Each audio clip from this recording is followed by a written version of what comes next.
welcome to the channel. Thank you everybody for tuning in. Join me today on this video where we will be reviewing a Merkurs.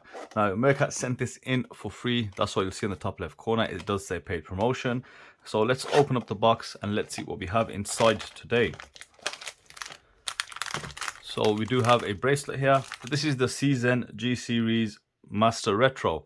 Now this is produced by Merkurs, and now you guys that are familiar with Merkurs know they do a number of different brands from their website. You've got FOD, Pierre Pauline, Seizenn as mentioned, and of course Merkurs. They've got a good variety of watches on their website.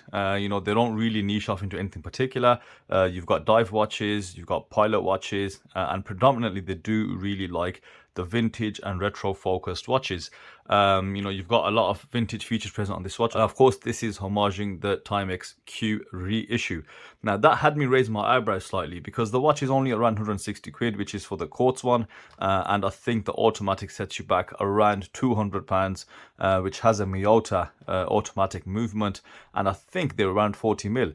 So I think what they have done here effectively is recreated the quartz Timex reissue, but with an automatic movement and with the same 38mm diameter case. So this is the watch that we are going to review today. Let me get this out the way and we'll start with the review. On wrist, I'm wearing the Sieg Flemmer CW homage. So let's start off with the specifications. You do have a 316L stainless steel case construction. You've got 200 meters of water resistance with a screw down crown and a screw down case back. You've got a 90 click stainless steel bezel with an aluminium bezel insert with a 12-hour marking, and you've got a Seiko Epson NH36 movement which beats at 21,600 vibrations per hour. It hacks and winds, and as you can see it does have a day and date complication. The accuracy of the Seiko movements does vary. They are rated at -30 to +40. However, they do perform a lot more accurate than that. You do have a domed K1 crystal.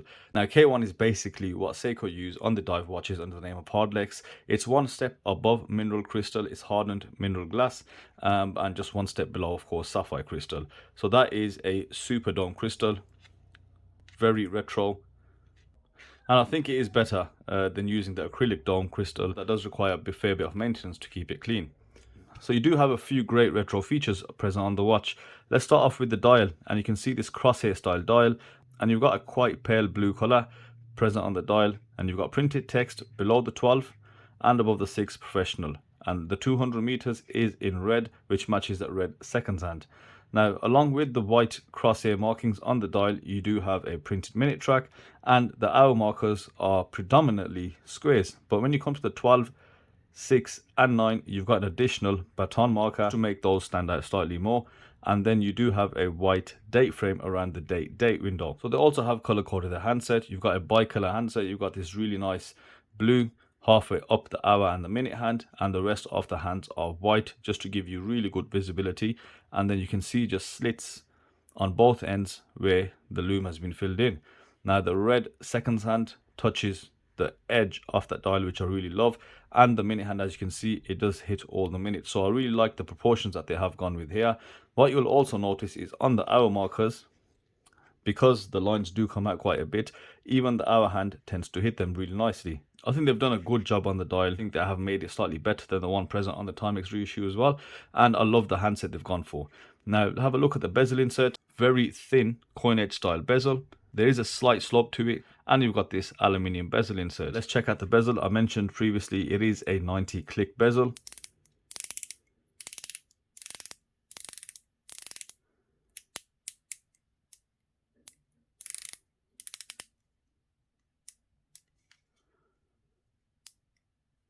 Now because of how thin the bezel is, it is quite difficult to turn top down.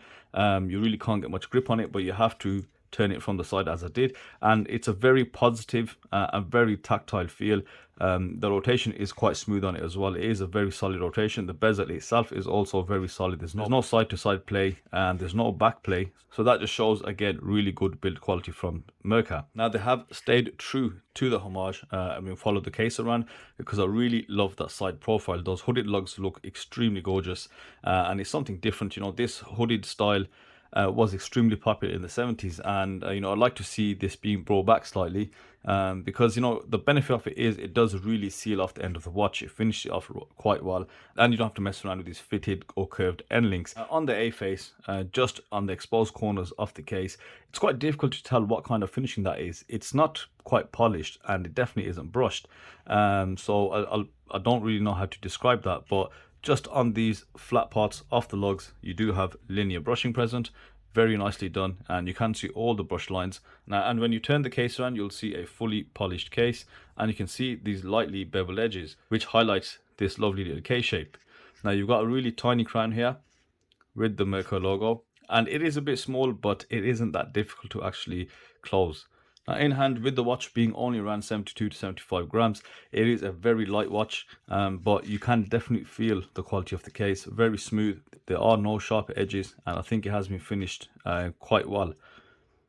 And it definitely does give off those 70s vibes. They did send this watch to me on this single piece NATO strap, which is actually quite a good quality NATO strap, but I am not a fan of the NATOs, so they have provided a bracelet, which I will swap out and show you the watch on a bracelet. Now, I just want to show you the bracelet in hand before I attach it to the watch. And you've got this really vintage style bracelet. You've got hollow end links, which of course it has to be in order to fit the spring pin in there. And then you've got all solid links. Now, the links are held together by split pins. You do have a taper from 20mm at the end down to 16mm, and you've got all these semicircular sort of half links here present, which will give you incredible comfort on the bracelet, because as you can see, just the articulation on there, because of these smaller links, it just makes it a very comfortable bracelet to wear. Now, looking at the finishing present on the bracelet, the outer links are all fully brushed, and the center links are fully polished, which brings you down to the clasp, which is brushed, and you've got spring pushes on either side, which leads to a sort of formed stamped clasp. So they have fully taken advantage of this retro themed watch and given us everything that it would have looked like if this was released back in the 70s. So let's go ahead, attach the watch to the case. Let's quickly have a look at the case back. A pretty standard case back, screw down, and here you see these shrouded or hooded lugs, and I think that is a really gorgeous case. Now, with the bracelet changed over, you can see the benefit of these shrouded lugs is they do conceal the end link, giving you a pretty decent seamless finish to the watch. You don't have to worry about fancy end links.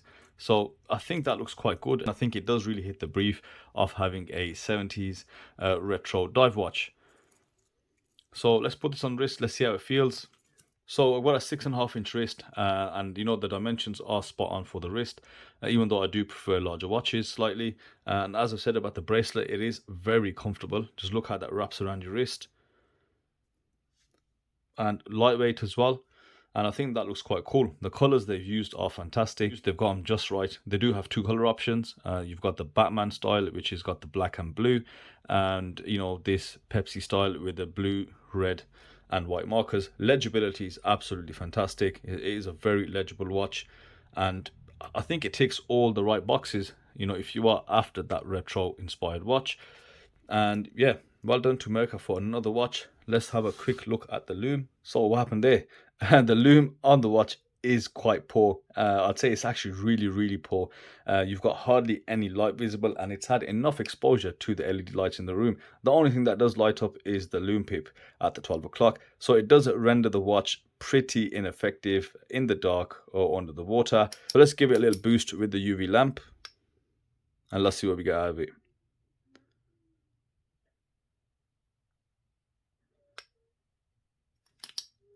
So that has greatly improved it. However, you know, you can't expect to do that all the time.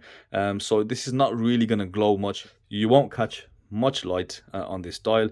And as you know, we're talking just after a couple of seconds even, it has started to fade quite dramatically. But the lume pip is still holding on strong. But against the dial, it's just really ineffective. They could have used much better lume, absolutely applied a lot more layers to the dial. And that is something they need to actually improve on if they do continue to make this model.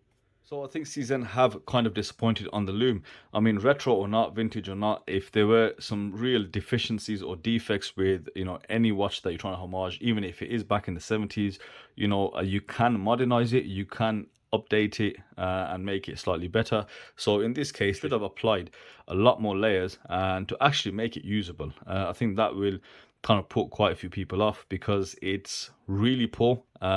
It's not even like the basic cheap dials that we see out there, and I think for the price as well, at that price point of around £100 or $130, there are plenty of watches that will have much better lume than this.